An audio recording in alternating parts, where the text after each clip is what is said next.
Bienvenue au webinaire sur l'application de l'ACS Plus au milieu de travail conçu pour tout le personnel des services.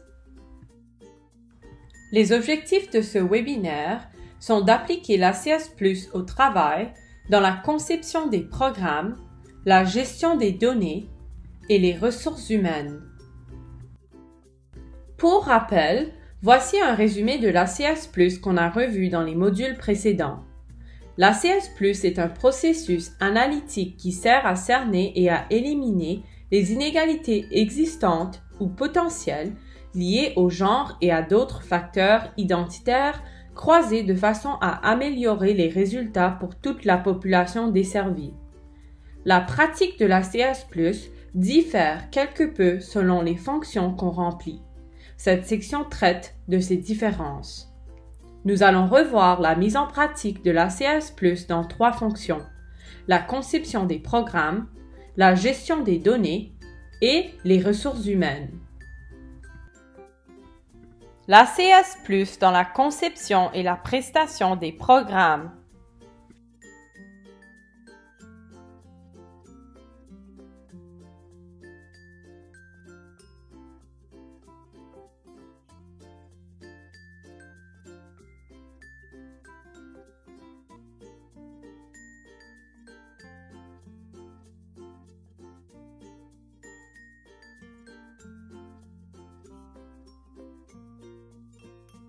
L'ACS Plus peut aider à cerner d'importantes questions à prendre en considération pour la conception de programmes.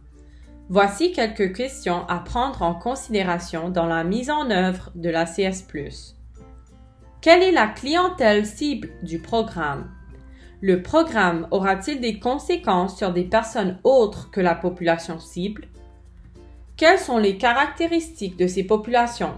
Prendre en considération des facteurs tels que la situation géographique, la situation socio-économique et la culture. Quels facteurs se recoupent chez la population cible? A-t-on consulté les parties prenantes? Si oui, lesquelles? Les populations cibles ont-elles été consultées? Quelles sont les possibles répercussions non voulues de cette initiative? Quelle stratégie peut-on mettre en œuvre pour atténuer les répercussions imprévues? Voici quelques-unes des questions à poser pour intégrer l'ACS Plus à la prestation des programmes. Quels facteurs et caractéristiques se retrouvent chez les populations visées par un programme ou un service? Le personnel chargé d'offrir ce service au public est-il diversifié? Est-ce que cela pourrait avoir une influence sur la manière dont le service est perçu par le public ou répond aux besoins de ce dernier? Toutes les personnes ont-elles un accès équitable au programme ou au service? A-t-on pris en considération divers points de vue avant d'élaborer un plan opérationnel ou un modèle de prestation de service? Dans la gestion des données. Pour rappel, l'ACS Plus a pour objectif d'évaluer les inégalités systémiques et de déterminer les groupes de personnes les plus susceptibles de vivre des situations défavorables comme le chômage ou la surqualification. Prenons un exemple de la surqualification.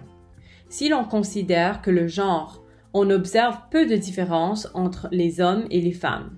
Cependant, lorsqu'on tient compte des facteurs identitaires ou croisés tels que statut d'immigrant et le groupe racisé ou minorité visible, on obtient un portrait plus juste de la surqualification au pays. Donc, nous vous invitons à voir des données désagrégées à tous les niveaux dans la gestion des données. Pour les ressources humaines.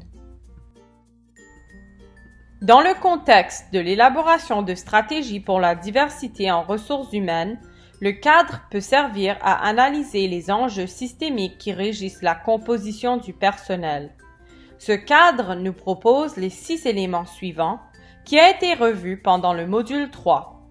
Allons voir un cas concret. En quoi ça consiste l'analyse, en fait, c'est une paire de lunettes qu'on se met, puis qu'on regarde, on lit le texte de la convention collective, par exemple, puis qu'on mesure les impacts que les articles de la convention vont avoir sur les femmes entre elles, sur les hommes. Puis s'il y a des disparités, de quelle façon on va pouvoir mettre des mécanismes en place pour que les disparités de traitement, en fait, diminuent. Prenons l'exemple d'une clause de temps supplémentaire, par exemple dans la convention collective, qui bénéficie peut-être plus généralement aux hommes qui n'ont pas la charge de la famille, mais qu'on pourrait mettre en place, en fait, certains mécanismes, exemple, afficher un horaire de disponibilité pour le temps supplémentaire, qui pourrait permettre à la femme, peut-être monoparentale ou qui a à la charge justement sa famille, de mettre son nom et d'organiser son horaire à la maison en conséquence, au lieu de la prendre le matin même, qui, là, elle serait dans l'impossibilité, en fait, de juste faire ce temps supplémentaire-là. Voici quelques-unes des questions à poser pour intégrer l'ACS+ aux ressources humaines et commencer une discussion dans votre équipe. Le personnel de notre organisme est-il diversifié? Est-ce que cela pourrait avoir une influence sur la manière dont l'organisme est perçu par le public ou répond aux besoins de la population ciblée? Le langage utilisé dans les affichages de postes sont-ils respectueux du genre et de la diversité? A-t-on pris en considération l'ACS+ dans les politiques et processus des ressources humaines? Comment améliorer les pratiques de recrutement et rétention des employés en appliquant l'ACS+? Nous vous remercions de votre temps et nous vous invitons à remplir le questionnaire en utilisant le code QR pour partager vos rétroactions sur ce webinaire. Pour toute autre information, nous vous invitons à consulter la source d'information listée ici.